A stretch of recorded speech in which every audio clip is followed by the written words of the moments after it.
योगी ने loud speaker बंद किया, अब अमित शाह इससे भी कुछ बड़ा करेंगे।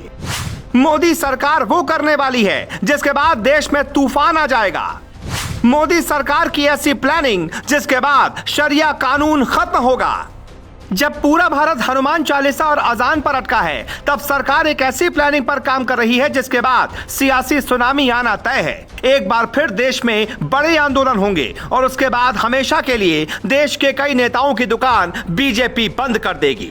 अमित शाह ने सीधा इशारा किया है, हम वो करने वाले हैं जो करना चाहिए। जैसे 370 लागू किया, CAA और NRC लेकर आए, ट्रिपल तलाक को खत्म किया, वैसे ही एक देश एक कानून भी बनाएंगे।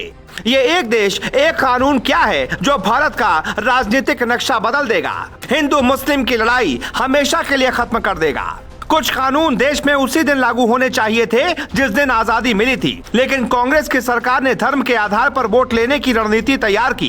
कांग्रेस को वोट मिले, 65 सालों तक राज भी किया, लेकिन देश का क्या हुआ? जब संविधान एक है तो फिर धर्म के आधार पर नियम क्यों बने? पुजारी कहे हमारा संविधान अलग है, हम ऐसा करेंगे। मौलाना कहता है हमारे लिए संविधान नहीं, शरिया कानून बड़ा है। हालांकि अब ये सब नहीं चलेगा। 75 सालों से देश पर जो कानून कांग्रेस ने थोपा, वो अमित शाह और मोदी हटाने जा रहे हैं। मध्य प्रदेश में बीजेपी नेताओं की बैठक लेते हुए अमित शाह ने इसका ऐलान कर दिया है कि अब मोदी सरकार कॉमन सिविल कोड लागू करेगी। तो क्या है कॉमन सिविल कोड, ये बताएं, उसके पहले सुनिए अमित शाह का बयान। CAA, राम मंदिर, अनुच्छेद 370 और ट्रिपल तलाक जैसे मुद्दों के फैसले हो गए हैं। अब बारी कॉमन सिविल कोड की है। उत्तराखंड में common civil code pilot project के तौर पर लागू किया जा रहा है। ड्राफ्ट तैयार किया जा रहा है। जो भी बचा है सब ठीक कर देंगे। आप लोग कोई भी ऐसा काम मत करना जिससे पार्टी को नुकसान पहुंचे। कॉमन सिविल कोड यानी सभी नागरिकों के लिए एक ही कानून। इस समय भारत में शादी,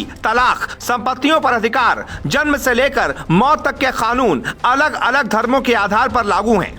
देश को आजादी मिली तो उस वक्त पंडित नेहरू PM बने। उनकी सरकार ने हिंदुओं के लिए अलग, मुसलमानों के लिए अलग कानून बनाए। या आप कह सकते हैं कि हिंदुओं के लिए कई कानून बने, लेकिन मुसलमानों को शरीयत के आधार पर पूरी आजादी दे दी गई। संविधान एक लागू किया गया, लेकिन कानून में अधिकारों का बंटवारा कर दिया गया। जैसे हिंदू मैरिज एक्ट तो बना, लेकिन मुस्लिम मैरिज एक्ट पर कांग्रेस की सरकार ने कभी कुछ नहीं सोचा। 3 तलाक पर सुप्रीम कोर्ट का फैसला बदलकर कांग्रेस ने नया कानून बना दिया, लेकिन अब ऐसा नहीं होने वाला, क्योंकि कॉमन सिविल कोड लागू होते ही हर नियम संविधान के मुताबिक हर धर्म पर लागू होगा। जैसे आप मुस्लिम हैं, आप कहते हैं कि हमारा शरीयत कानून कहता है कि तलाक के बाद दूसरी शादी तभी होगी जब हलाला की प्रक्रिया होगी। हलाला एक ऐसी प्रथा है जो हम आपको यहाँ नहीं बता सकते, लेकिन कॉमन सिविल कोड लागू होने के बाद मुस्लिम को तलाक वैसे ही लेना होगा जैसे भारतीय कानून कहता है। संविधान तय करेगा कहाँ आपको टोपी पहननी है, कहाँ आपको टीका लगाना है। जैसे नवरात्रि में आपको क्या आरती के लिए छुट्टी मिलती है,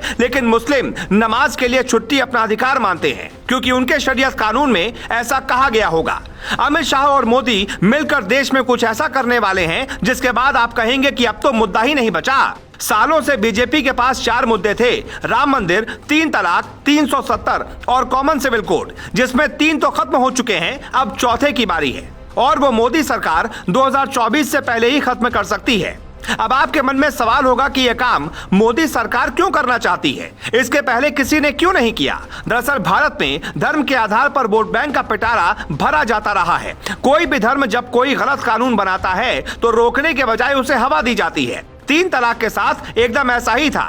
किसी महिला को तलाक के बाद अगर शादी करनी होगी तो उससे पहले हलाला प्रक्रिया से गुजरना होगा। हलाला में ससुर भी बहू के साथ सो सकता है। अब आप बताएं इसका प्रभाव समाज पर क्या होगा। लेकिन ये मुस्लिम पर्सनल लॉ बोर्ड को ठीक लगता है, इसलिए वक्त की मांग है कि कॉमन सिविल कोड लागू होना चाहिए। बीजेपी की इस कदम के बाद तूफान तो आएगा, लेकिन उसके बाद की खामोशी देश हित में होगी। Bureau report, global Bharat.